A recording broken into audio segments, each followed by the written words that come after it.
አሰላሙ አለይኩም ወራህመቱላሂ ወበረካቱ።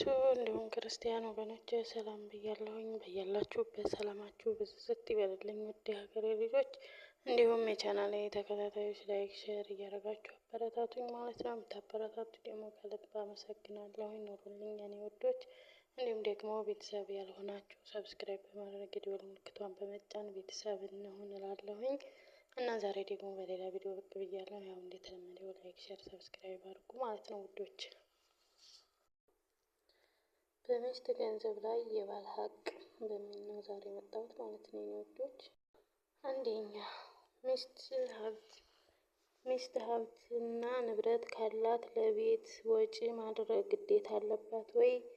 በእስልምና በቤተሰብ የሚያስፈልገውን ወጪ በሙሉ የማሟላት ግዴታ የተጣለበት ባል ላይ ነው።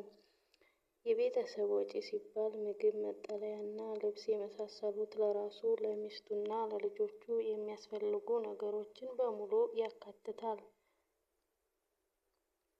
ማስረጃውም ከቁርአን ወንዶች በሴቶች ላይ ቋሚዎች ወይም አሳዳሪዎች ናቸው። አላህ ከፊላቸውን በከፊሉ ላይ በማብላጡና ወንዶች ከገንዘቦቻቸው ለሴቶች በመስጠታቸው ነው ይላል።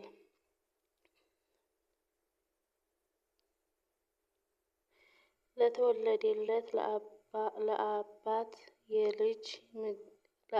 ወይም የልጅ ምግብ ልብሱም በመልካም አለበት ማልበስም ምግብ ልብስም በመልካም አለበት። ከሐዲስ የአላህ መልእክተኛ ሰለላሁ ዐለይሂ ወሰለም እንዲህ ብለዋል፣ ለእነሱ በእናንተ ላይ በመልካሙ በተለመደው መልኩ ርዝቃቸውና ልብሳቸው አለባችሁ። በዚህ ላይ የመጡ ሌሎች በርካታ ሐዲሶች አሉ። ከዑለሞች ጥቅል ስምምነት ኢጅማዕ ኢብን ቁዳማ እንዲህ ይላሉ፣ የሚስት ነፋቃ በባል ላይ ግዴታ እንደሆነ የእውቀት ባለቤቶች በሙሉ ተስማምተውበታል። ኢብኑ ሀጀር እንዲህ ይላሉ፣ በቤተሰብ ላይ ነፋቃ ማድረግ በዑለሞች ጥቅል ስምምነት መሰረት ግዴታ ነው። ከላይ በተጠቀስናቸው የቁርአን ሐዲሶችና የኢጅማዕ ማስረጃዎች መሰረት በገንዘብ ቤተሰቡን ማስተዳደር ግዴታ ያለው በባል ላይ ነው። በዚህ ላይ ዑለሞች አይከራከሩበትም። ለቤት የሚያወጣው ወጪ ከማባከን ይሁን ከስስት የጠራ መካከለኛ ሆኖ ሀገሩ ላይ በሱ አቅም ያሉ ሰዎች ቤታቸውን በሚያስተዳድሩበት መልኩ መሆን አለበት። በመሆኑም አንደኛ ሚስት በንግድም ይሁን በስጦታ ወይም በውርስ ወይም ደግሞ በመህር ባገኘችው ገንዘብ ላይ ባል ሀቅ የለውም። የሚስት ገንዘብ ላይ ባል ሀቅ ቢኖረው ኑሮ ሚስት ስትሞት ሙሉ ገንዘቧን እሱ ይወርስ ነበር። ነገር ግን የሚስትን ገንዘብ በምትሞት ጊዜ አባቷ፣ እናቷና ልጆቿ በውርስ ይጋሩታል። በመሆኑም ያለ እሱ ወይም ያለ ባሏ ፍቃድ ገንዘቧን እሷ ለፈለገችው ተግባር ማዋል ትችላለች። ሁለተኛ ሚስት ምንም ያክል ሀብት ቢኖራት በባል ላይ እሷን የማስተዳደር ግዴታ አይወድቅለትም። እሷ ሀብት ስላላት ተብሎ ነፋቃ ማድረግ ላይ አትገደድም።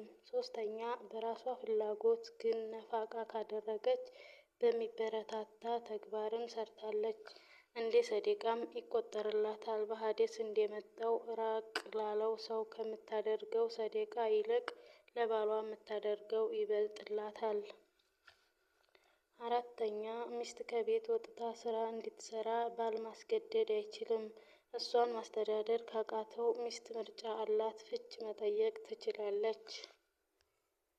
ሁለተኛ ትዳር ካደረገች በኋላ ሰርታ ያገኘችውን በተመለከተ ኒካ ሲያስሩ ስራ እንደምትሰራ ተነጋግረው ይህን መስፈርት አስቀምጣ ከነበረና እሱ በዚህ ተስማምቶ ከገባ ከዚህ ስራ መከልከል አይችልም። ማስረጃው ከቁርአን እናንተ ያመናችሁ ሆይ በቃሉ ኪዳን ሙሉ። ከሐዲስ የአላህ መልእክተኛ ሰለላሁ ዐለይሂ ወሰለም እንዲህ ብለዋል። ሙስሊሞች በመስፈርታቸው ላይ ናቸው። አቡ ዳውድ ዘግበውታል። አልባኒ ሰሒህ ብለውታል። ከነዚህም የምንረዳው በገቡት ቃል መገኘት የተስማሙበትን መስፈርትም ማሟላት በሙእሚኖች ላይ ግዴታ መሆኑን ነው።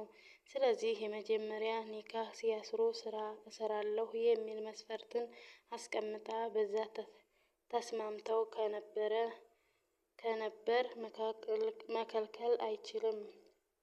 ነገር ግን ስራዋ ሐራም ከሆነ ከዚህ ስራ መከልከል ይችላል፣ መከልከልም ይኖርበታል። መልእክተኛው ሰለላሁ ዐለይሂ ወሰለም በሐዲሳቸው ላይ እንዲህ ብለዋል።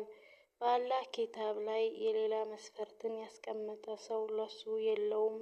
100 መስፈርት ቢያስቀምጥ እንኳን። ቡኻሪና ሙስሊም ዘግበውታል። በዚህ መልኩ መጀመሪያ በተከሰተ ስምምነት መሰረት በምትሰራው ሐላል ስራ የምታገኘው ገቢ የራሷ ነው። ባል በዛ ላይ ሀቅ የለውም። በራሷ ፍቃድ ግን ከደሞዟ ብትሰጠው ችግር የለውም። ኢብን ባዝ እንዲህ ይላሉ። በፍቃዷ ወይም በፍላጎቷ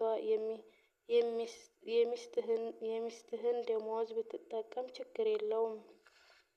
3ኛ መጀመሪያ ስምምነት ሳይኖራቸው ከተጋቡ በኋላ መስራት ከፈለገች፣ በዚህም ጊዜ ባል ሚስቱን ውጪ ወጥታ እንድትሰራ መከልከል ይችላል።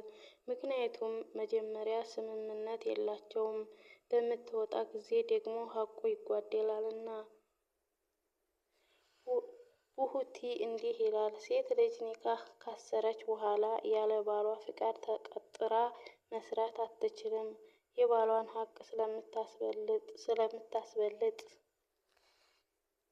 ከፈለገ ደግሞ እንድትሰራ ፈቅዶላት ከዛም ሰርታ ከምታገኘው ገቢ የተወሰነውን ለሱ እንድትሰጠው መስማማት ይችላሉ።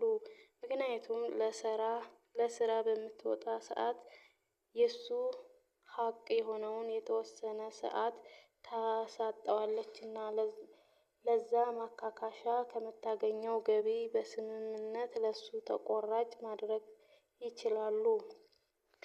በዚህም ጊዜ ቢሆን ግን የማስተዳደር ግዴታ ያለበት በባል ላይ ነው። ኢብን ዑሰይሚን እንዲህ ይላሉ። በወንዶች ላይ ለቤተሰቡ ማለትም ለሚስቱና ለልጆቹ በመልካም ነፋቃ የማድረግ ግዴታ አለበት።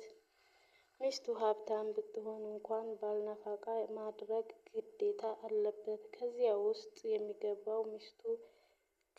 ውስጥ የሚገባው ሚስቱ አስተማሪ ብትሆንና መጀመሪያ ላይ ለማስተማር እንደሚፈቅድላት ተስማምተው ከሆነ እሷ በምታገኘው ገቢ ላይ ምንም ሀቅ የለውም። ግማሹንም ይሁን ከግማሽ በታች የመውሰድ መብት የለውም። ደሞዟ የራሷ ነው። ነገር ግን መጀመሪያ ላይ እንድታስተምር እፈቅድልሻለሁ ብሎ ካለ ከዛ በኋላ አታስተምሪም ብሎ ከከለከለ በፍላጎት መልኩ ስምምነትን መፈጸም ይችላሉ። ለምሳሌ እንድታስተምሪ ፈቅድልሻለሁ ግን ከደሞዝሽ ግማሹን ወይም 1/3ኛውን ወይም 1/4ኛውን ወይም 1/3ኛውን ወይም 1/4ኛውን የመሳሰሉትን ልትሰጪኝ ቢለው በተስማሙበት መጠን ቢስማሙና ብታስተምር ይችላል። ነገር ግን መጀመሪያ ለማስተማር መስፈርት አድርጋ ተስማምቶ ከነበረ ከደሞዟ ሊቀበላት አይፈቀድለትም። እና የኔ ውዶች ላይክ፣ ሼር፣ ሰብስክራይብ አድርጉ ማለት ነው። ማሮቼ ወዳችኋለሁ፣ አከብራችኋለሁ። ኑሩልኝ። በያላችሁበት ሰላማችሁ ብዝት ይበልልኝ። የዛሬውን ቪዲዮ በዚህ ጨርሻለሁ። በቀጣይ ቪዲዮ እስከምንገናኝ አሰላሙ አለይኩም ወራህመቱላሂ ወበረካቱ።